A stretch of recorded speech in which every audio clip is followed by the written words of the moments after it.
Josh, these new Flexi tap here looks fantastic. Yeah, it's amazing, Mick, how just updating the taps and the fittings in your kitchen can change the whole look.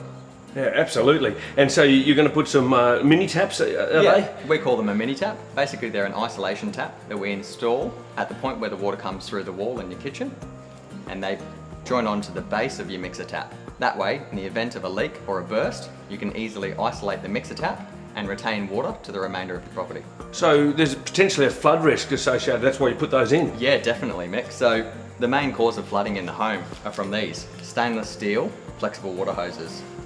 Basically what happens is over time, they build up this rust. That rust creates a weak point in the hose. Underneath is a black rubber. That black rubber doesn't hold its own integrity.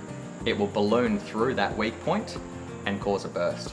Yeah, right, okay, so that one looks like it's seen better days for sure. Yeah, sure has, Mick. That's why we're installing these. These are a new polymer braided flexible hose. Not only is it polymer braided, but polymer on the inside as well. That way there's no chance of rust, and it's a much stronger, longer lasting material. That'd be easy to forget being under the sink. Yeah, definitely. Look, it's vital to check underneath all of your sinks where you may have a flexible water hose installed, just to check for that rust. They should be replaced every 5 years. Every 5 years? That's right. Dodged a bullet there, thanks Josh. That's all right, mate.